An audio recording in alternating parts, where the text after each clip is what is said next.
This recording is of the Midas Mission 2.0 seminar meeting held on February 20th, 2015.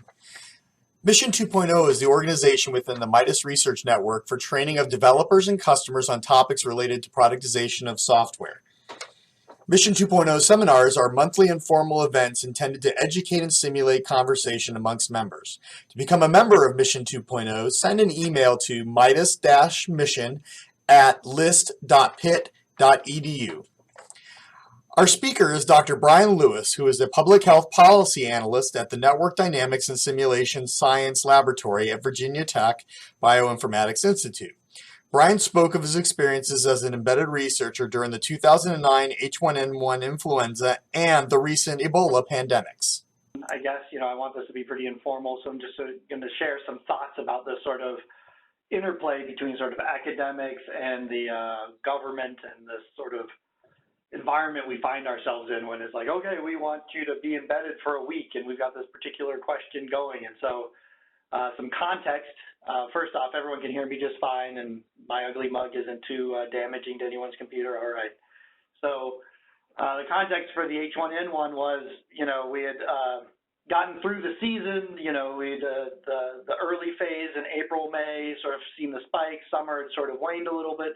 Things picked up again, sort of September and peaking there in October. I think vaccine production peaked and delivery, or at least delivery of produced vaccine, was sort of maybe 2 or 3 weeks behind the peak of infections as being monitored.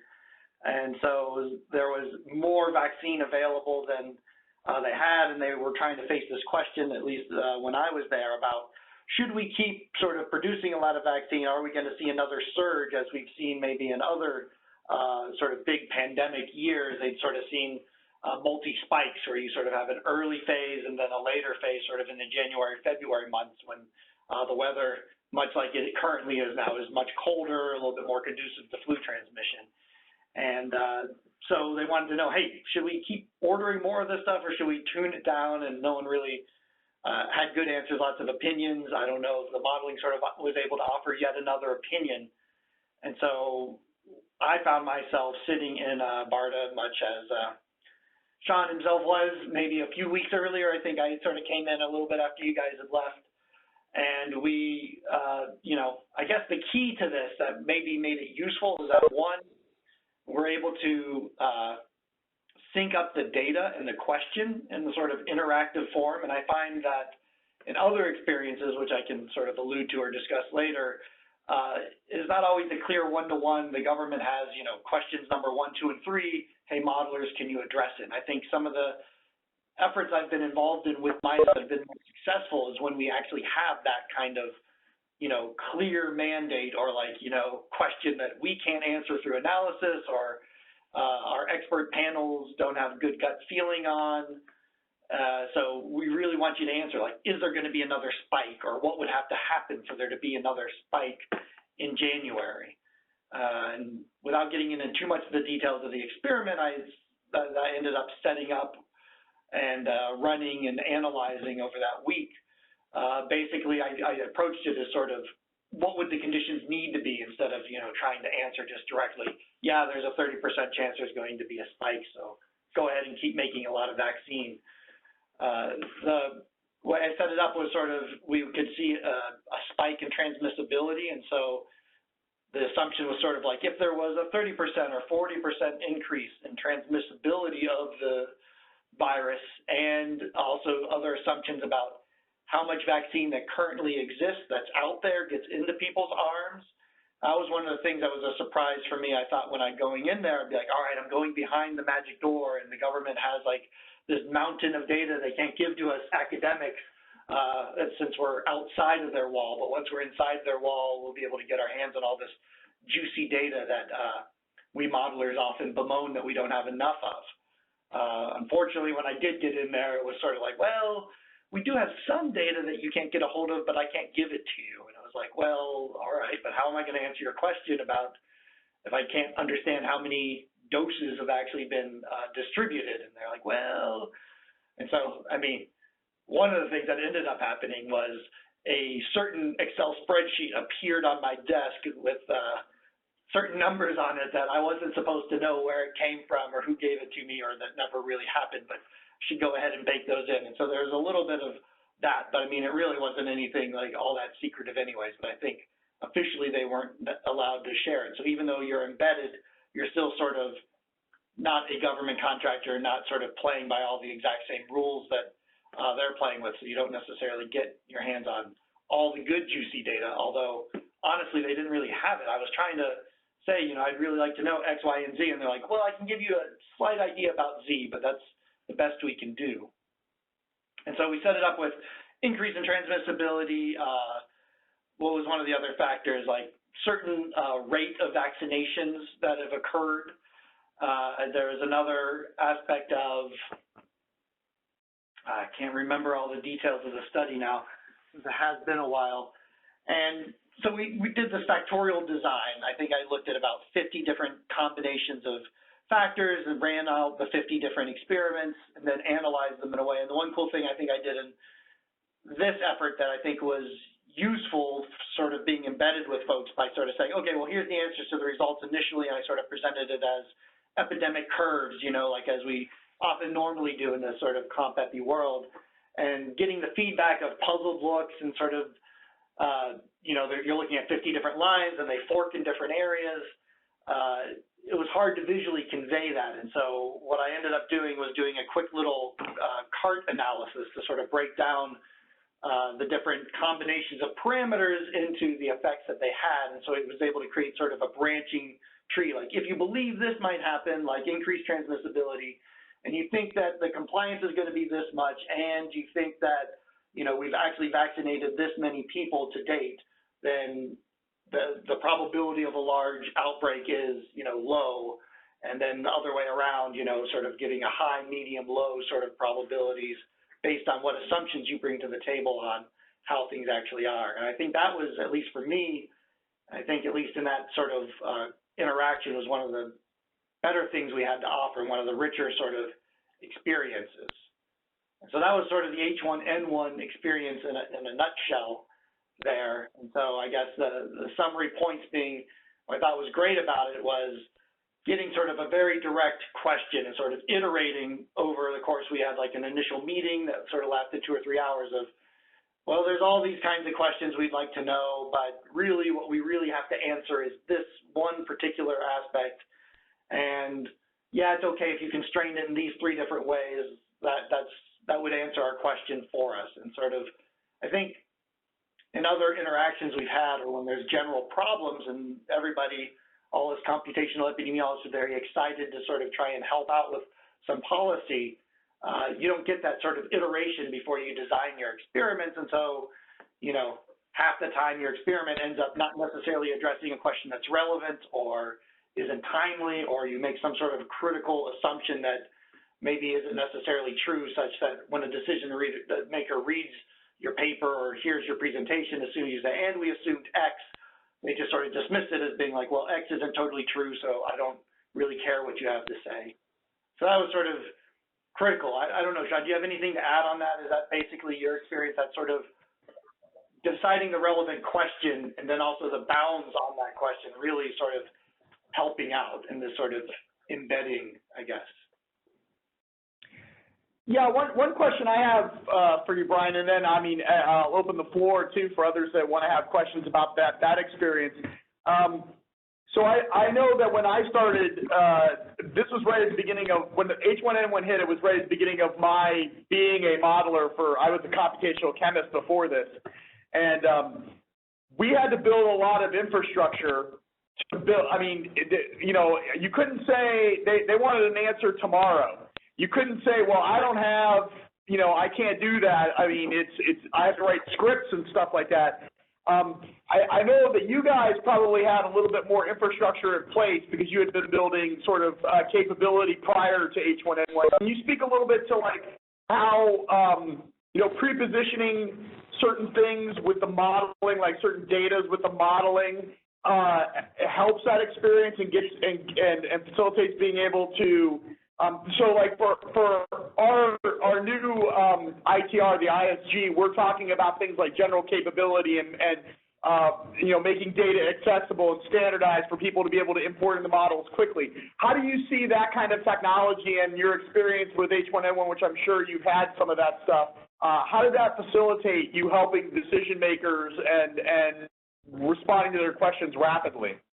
Yeah, I think that was a critical and very important part of it because, prior to H1N1, we'd been spending 2 or 3 years sort of preparing for H5N1. And we'd done a couple of studies, and there were still experiments that I'd been running like earlier in that year that were, based on sort of general flu transmission. I think our lab, we'd been working on building sort of the overall synthetic population for the U.S., and we'd sort of completed that. And so we had a bunch of large cities already constructed, sort of set up to just sort of feed into the simulation platform. For this particular one, we're using one that we call EpiFast, which is more of a network-based percolation one, and it is, as the name would connote, a faster simulator than some of the more detailed ones. And so that offered some constraints on what we could address, but we'd already sort of thought through that in the flu context enough times. And like you're saying, like just sort of the custom scripts that are necessary. This is before we really had our web-based thing, which I always sort of allude back to this, where experiments that we did for H5N1 and even this one that we did with the embedding, like would take days and days to set the scripts up and just get the directories and run it. Like the computation also was on a slower machine at the time. And so you're talking about a week worth of effort just to sort of get things run before you find out, oh yeah, there's a bug here and a bug here because you structured something wrong.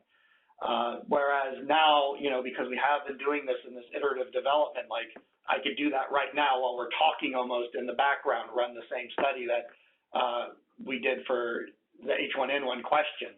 And so that's always nice. And I think exactly developing the kinds of stuff you're talking about, these sort of synthetic populations, it's really doesn't necessarily have to be a population, but it's really having structured data. And for EPI, I guess the population is pretty important because we mainly care about human-to-human transmission.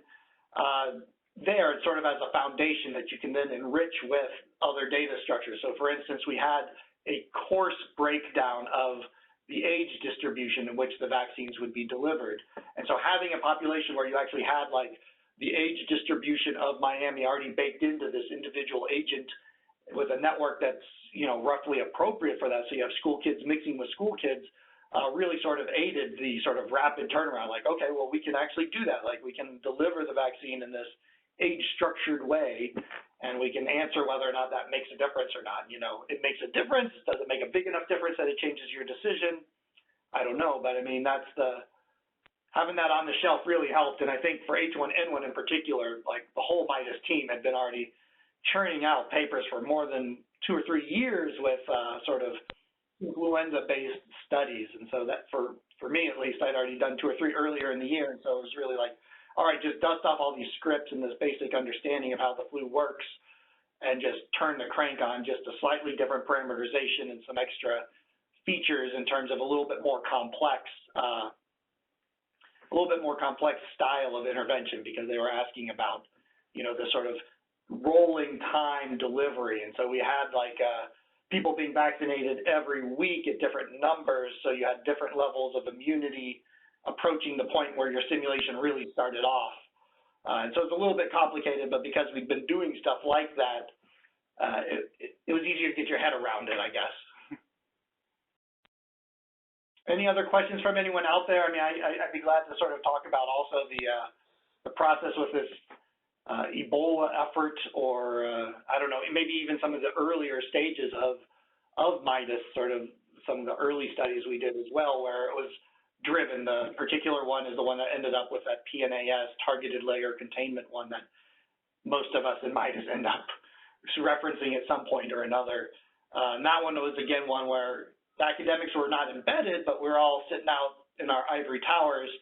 But Richard Hatchett sort of was the driving force and sort of the interpreter, I guess, of like what the decision-making body of the White House et al. Wanted to answer, and sort of distilling it down and sort of facilitating the conversation between the academics and the decision makers about what's relevant, what's not relevant, and sort of bounding the question and specifying it enough that we could then design an experiment to address it.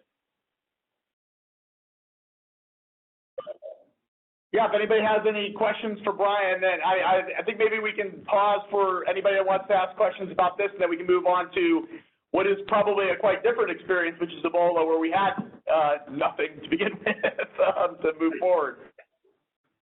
Any questions?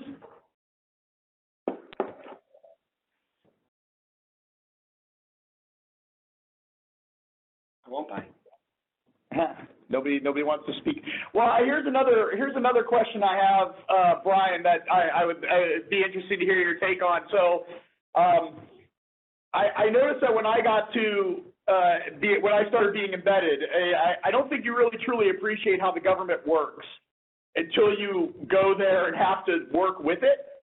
Can you talk about the experience of how information came in? How rapid it was, I know my experience was it was crazy,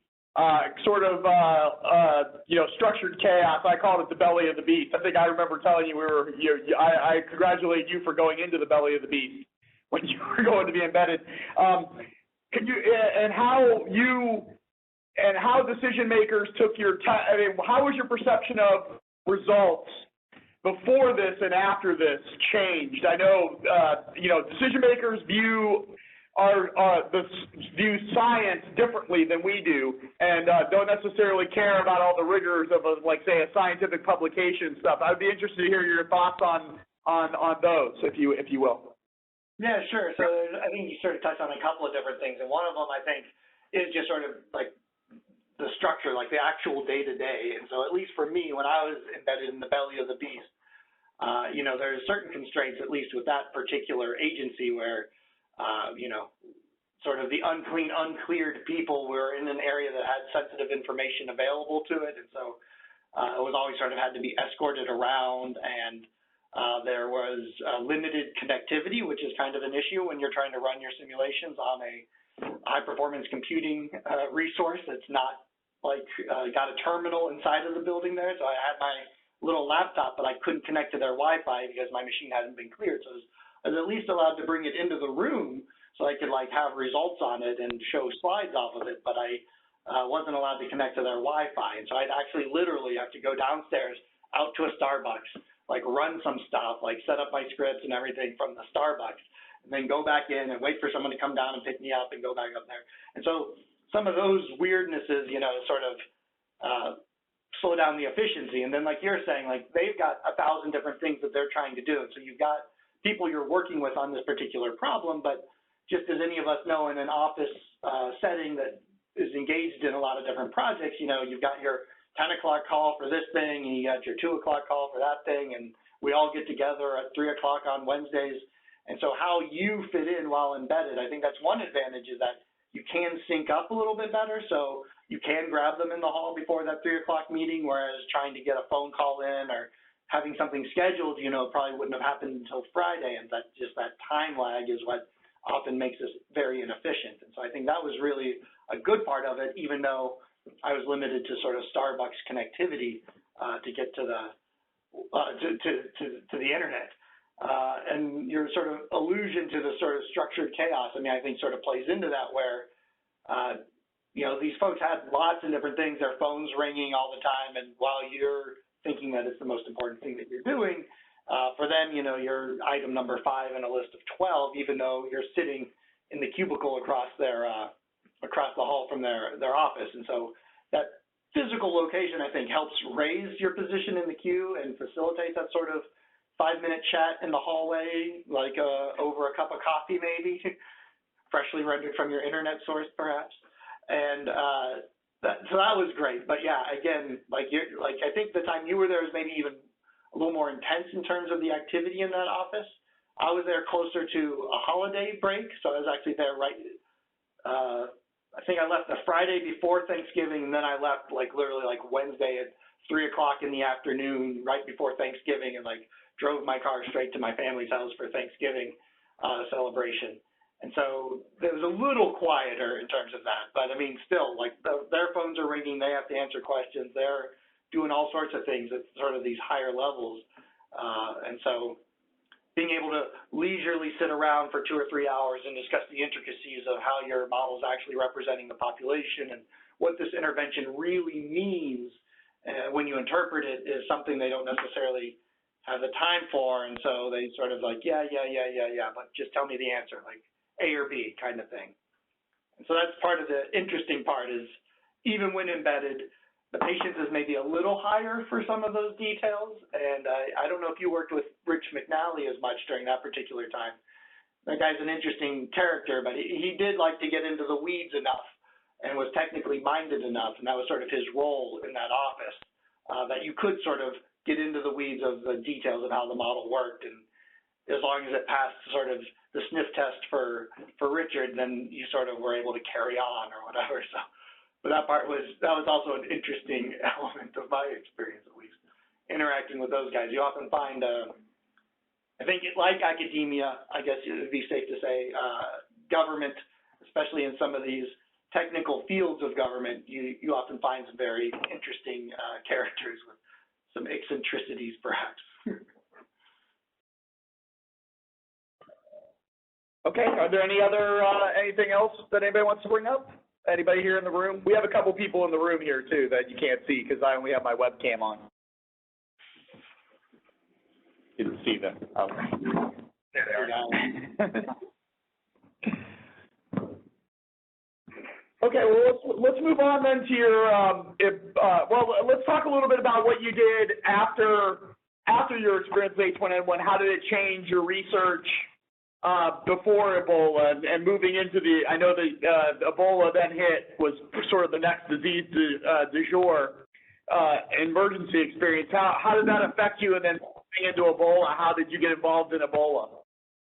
Yeah, sure. So yeah, I think that's a good point. I guess for me, the main takeaways I took from that experience was simplifying the communication, like appreciating why, like some of the details don't matter. Like in an academic setting, the end result is interesting, but the details are almost the part that you're trying to present and convey to people because it's sort of the area where you're doing like pushing the envelope and you're gaining the new knowledge about like structuring your model in this new way or something like that. So those details are what's mainly interesting in like a MIDAS type setting, as well as the bigger findings. But I mean, the bigger findings often everyone's sort of like in agreement, like, yeah, that's how it would work. But how did you figure that out? What is the detail about that? Whereas it's almost the opposite way out there, and just having an appreciation for why. You know, their phones are ringing all the time. They've got to make a decision. They're making it one way or the other, you know, on Friday afternoon. Like I'm saying, yes, another 1 million doses or no. And so whatever information we have by Friday, how I'm leaning, that's how I'm going to answer that question. And so understanding that, you're like, okay, well, don't waste their time a lot with some of those details unless they actually ask you about it.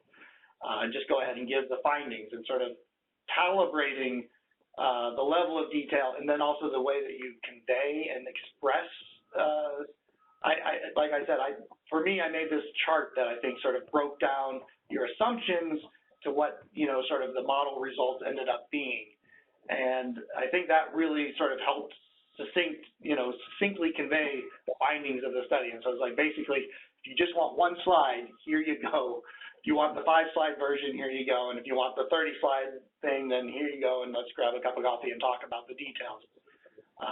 And that is the main takeaway I got. And just, I sort of understood that, but I didn't have a good gut feeling for it. And I didn't appreciate sort of the reasons that drive that. It was always sort of like, oh, like these government people, you know, either they aren't academically trained enough or they don't really care about our stuff. And I don't think that's necessarily true. It's just the environment they operate in doesn't afford them that sort of opportunity to stroke the beard and talk about all this stuff.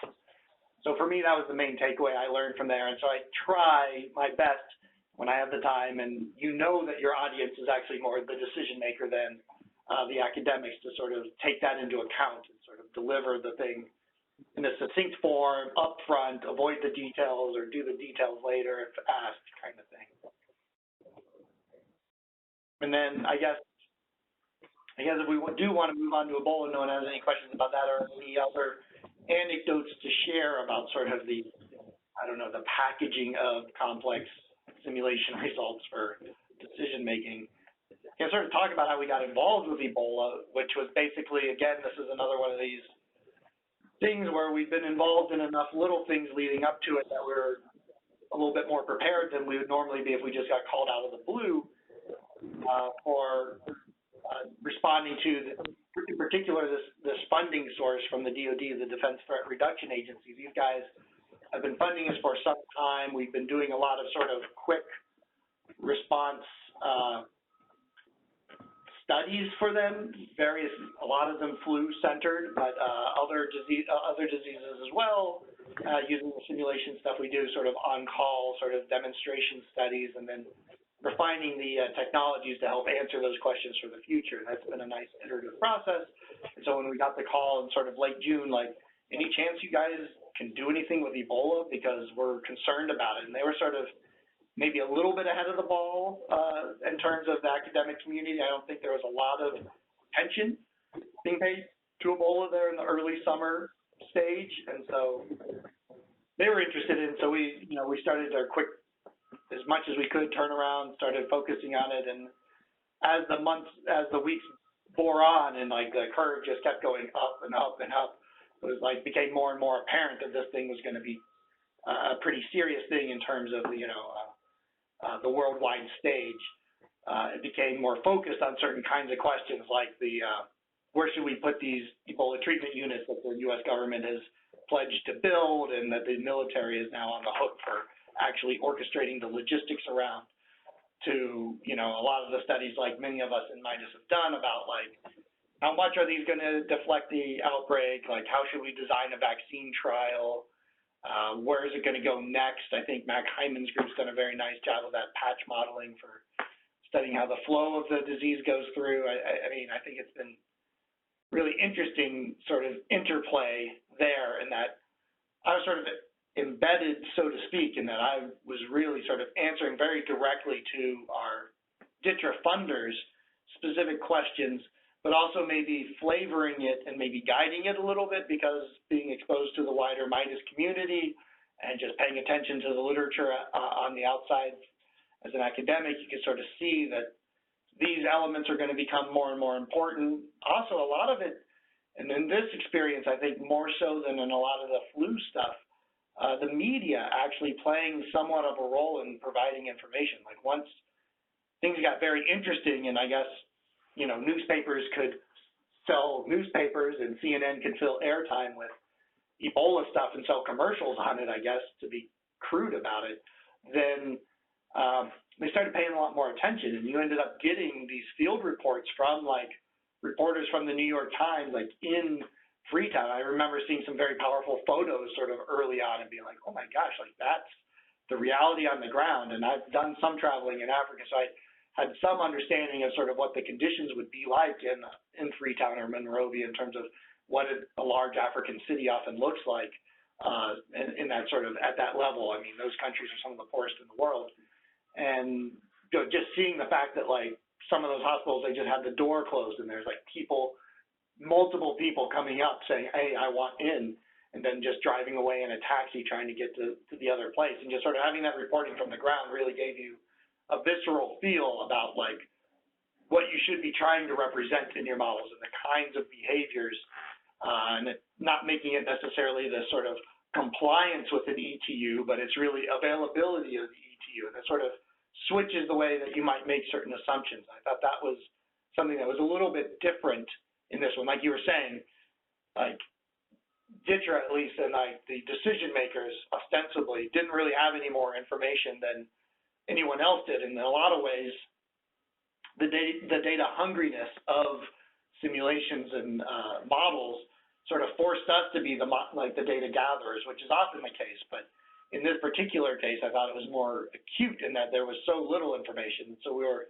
synthesizing both news reports into sort of just overall sort of qualitative information. And then a lot of effort was spent sort of taking these situation reports and digitizing them and getting them out there, like trying to disentangle, like, the WHO says this, but Sierra Leone's Ministry of Health says that. They aren't the same numbers, but we'll trust this one because it's more timely, but then maybe we'll trust this one for other kinds of analyses.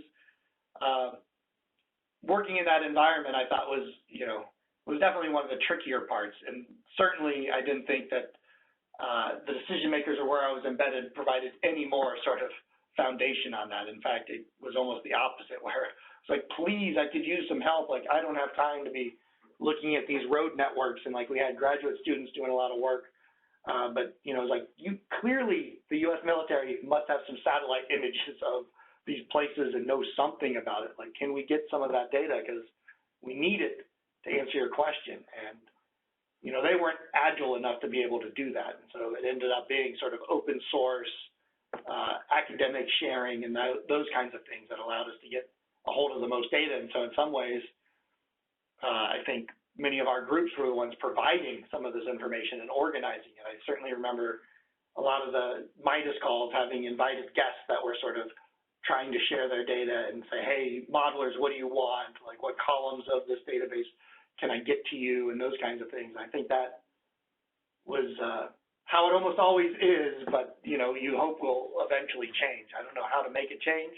And that's one of the lessons I'm taking from this overall and working on trying to, how we might be able to organize again for the future, the next disease du jour that has sparse data. Like, how can we make it more shareable? But I think in Ebola, like, we have made progress. I think there was more cross-group data sharing and discussion. It's very refreshing, the call that Irene had organized, to have so many participants and just openly sharing their results. I think was great. It wasn't always like that. No, it wasn't. Anybody have any questions for Bryan? So this is Jeremy. Both Sean and Bryan, whether you've done this once or twice, often when I was doing consulting, I'd end up preparing basically my on-the-road kit. What's your on-the-road kit if you get embedded again? That's an interesting question. I did on my on-the-road kit to counteract this perceived connectivity issue, because I think maybe Sean had shared it with me. I did have, and this is sort of, you know, several years ago, so it wasn't quite as widespread, but one of those little USB things you can plug in and get internet via the cell towers or whatever. You know, at that point it was not even 3G, I don't think, but unfortunately inside of that building there was no access. So I had it on the road kit. But I would definitely have that, at least now. It'd be like, you know, my smartphone can tether, and that would certainly be there. Certainly laptops, certainly extra batteries, because it always seems like, you know, you find yourself unable to get connected into the Starbucks, or they give you a nice cubicle, but yeah, you have to reach the cord awkwardly across the hallway. And so being as sort of self-contained as possible for what you need to get your work done, I guess, like pen and paper, as silly as it is, you know, who wants to like go find their copy machine and yank out paper to write notes on? It's good to sort of be as self-contained as you can be for this, I would say. Other than that, I mean, I spent a decent amount of time sort of telecommuting, and so that was sort of the go bag was sort of set up in that way, and basically is my office inside of my little Timbuktu bag. I don't know what else I would add to that. I mean, coffee, I guess that's one of the things. I had to keep going to Starbucks to buy coffee. Maybe I'd have some packages there so I could do it inside. Sounds like you're definitely a Starbucks gift card. Yeah. I think one of the things that was a challenge for me when I was there, and I experienced the connectivity thing too, is that it depends on the type of modeling you're doing. I mean, if you're doing the agent-based modeling, you really need a high-performance computing platform to run it on.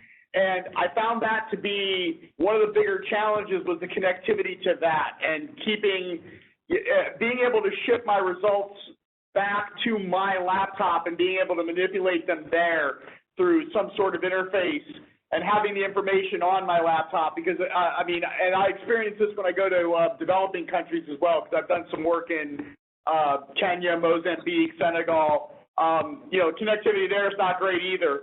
And so it's really important if you're going to be using, well, number one part of my road kit would be like a dedicated high-performance computing platform to be able to run all my stuff on without having to wait. which luckily I had, and I think you had too, Brian, when you were in H1N1. PSC donated an entire machine to me to run on the whole time. But I wrote a lot of scripting that basically shipped everything back to my laptop rather than having to parse through a bunch of text files and stuff. So I think part of my road kit would definitely be some infrastructure to do that in a much more efficient manner than what I had before. Now, I mean, that's shaped a lot of my research and work and affiliations since H1N1 is building that kind of stuff, and I think that stuff's really important for people to use. And I guess having Microsoft Excel doesn't hurt, because I think 90% of my effort was making Excel spreadsheets from the data that we got from the model. So having things that do that for you would be really good. But yeah, it was about 5 minutes after I left Washington D.C. that I got a Sprint wireless hub to put on my computer for that very reason that you were stating. The connectivity was horrible and interesting at the same time. But yeah, I think the other thing I would mention too is that I think it's really important, and Brian alluded to this too, is to have a good idea of the models. That having things built before you get there is really important. During H1N1, I think all I had was a C code that Phil Cooley wrote, and bless his heart, Phil Cooley's a really intelligent guy, a very smart, experienced man. It had computed go-tos in it, and so editing that on the fly was really challenging. And so having software already positioned to do things would be really an important thing. Is everybody still there? We just lost the video. You guys are still there? Okay, yeah, okay, never mind, I got it.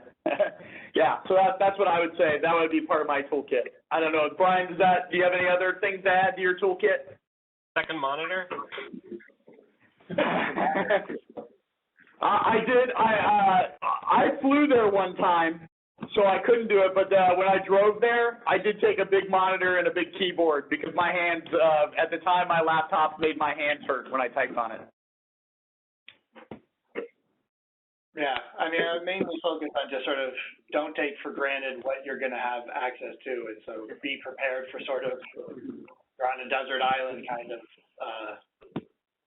situation. And I had gone into it with assumptions about like, oh well, clearly I'll have a comfortable desk they'll have provided and good connectivity and access to power. And yeah, that wasn't the case necessarily. And so being as self-sufficient as you possibly can, because from their perspective, think about it, they know what they're doing. They've got themselves set up. They don't normally get guests like this.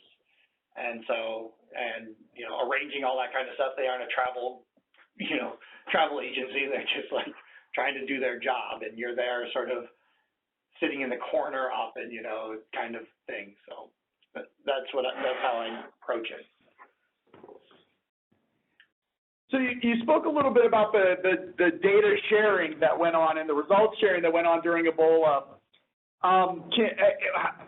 Were there any technical developments that really helped with the data gathering? I mean, I know during H1N1, it was passing a lot of spreadsheets and emails together. Were there any advancements in terms of how the data was given to you that you can speak to, or is that not really developed much since 2009? Right. I mean, I guess I would say that there was more variety in terms of the ways that we were able to get data. I mean, so for instance, there were a lot of shape files for various GIS style analyses. Some of that was being shared through sort of web portals that were deliberately set up for sort of data exchanges. That was a little bit later on, once sort of the full energy of more and more people had been devoted to it for a period of time. But yeah, there still was a lot of like email this, spreadsheet embedded inside of a PowerPoint kind of silliness going on.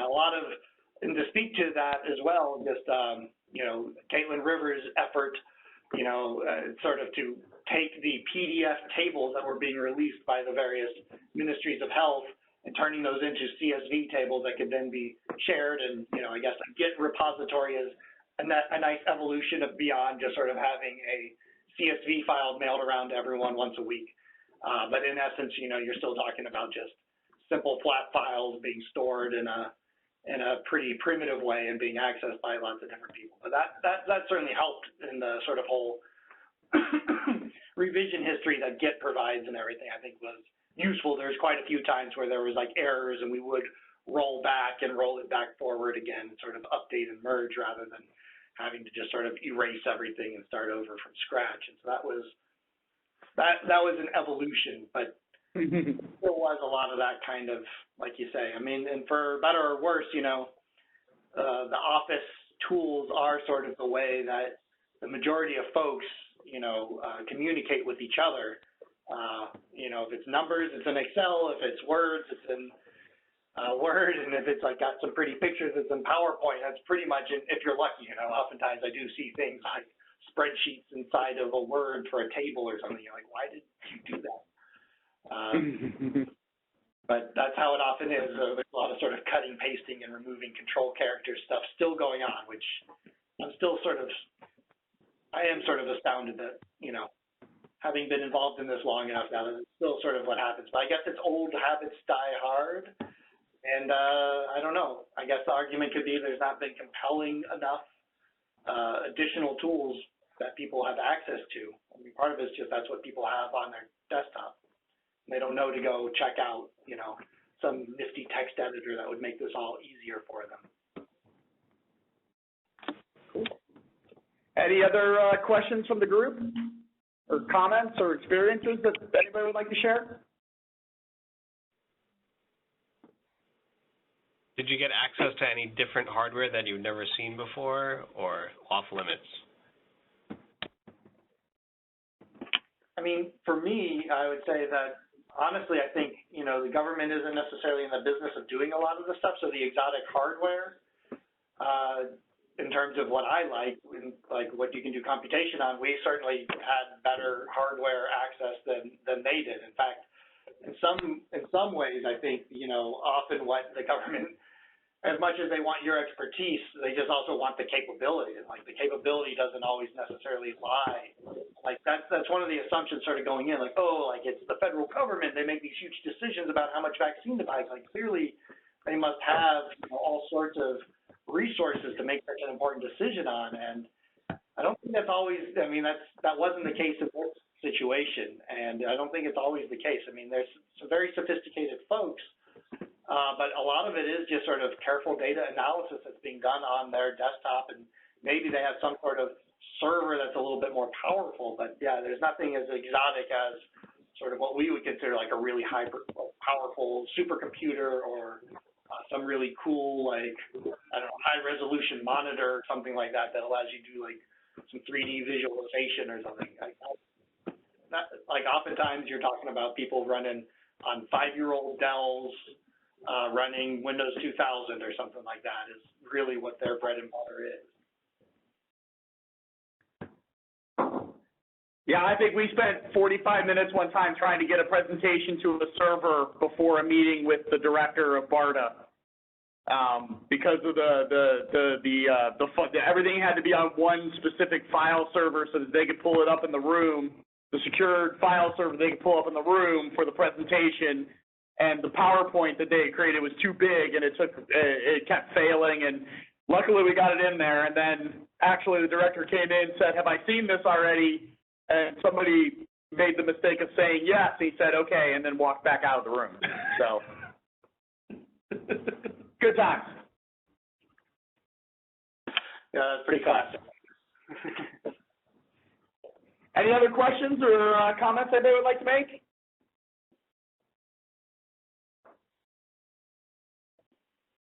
Okay, well, Bryan, do you have any final parting words that you'd like to impart upon us and in your experiences with the government? I guess, I mean, again, I guess I would just fall back to stress the sort of like, don't go in there with any sort of assumptions. Like, I guess naively, I was assuming, you know, it's the federal government. Like, they've got to have their, you know, they got to have the cool tools. They got to have all this other stuff that, you know, us mere mortal academics don't necessarily have access to. But in many ways, you know, we are better equipped than they are. And, you know, and a lot of it comes down to, and it's not because they're foolish, but it's just because of the structure of the job. They have regulations about, you know, what kind of computer is allowed to be in their office. And so as silly as it is that they have this like really clunky old, you know, sorry to pick on Dell, but Dell desktop that's like 5 years old, running like a 3-generation old version of Microsoft's latest operating system with like really outdated browsers and stuff. It's just because they haven't updated. It's hard to update it. It takes like a 6-month turnaround time, and they blah blah blah. And there's reasons for it, and so the assumption, like, just that's part of what you're going into. And so being yourself well prepared, having workflows set up, having some infrastructure behind you, and being self-sufficient. And oftentimes that's, I think, what they want is sort of access to some of the capabilities that we often take for granted. With someone that knows how to make those complicated tools dance in the right way is sort of what they're looking for often. I don't know if that's the case everywhere, but certainly in the couple of times I've done this and been able to be sort of behind that wall, that's been my experience. Okay, great. Well, Bryan, thank you so much for coming and kicking off our seminar series. I think this was really informative and interesting. I learned a lot from it.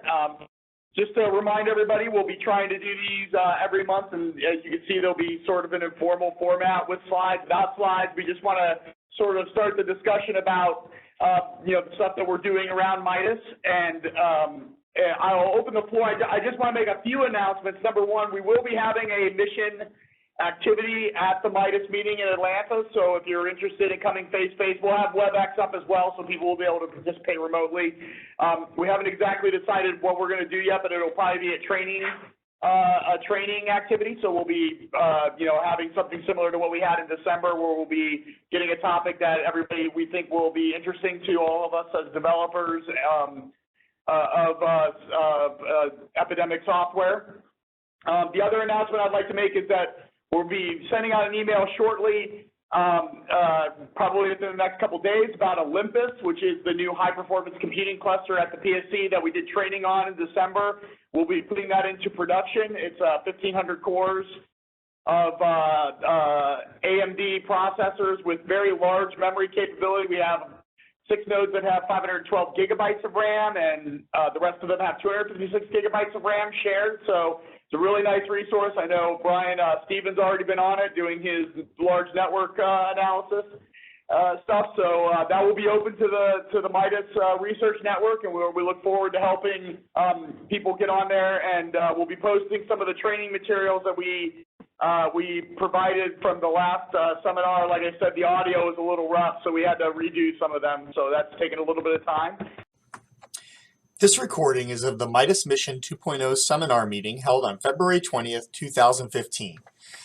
Mission 2.0 is the organization within the Midas Research Network for training of developers and customers on topics related to product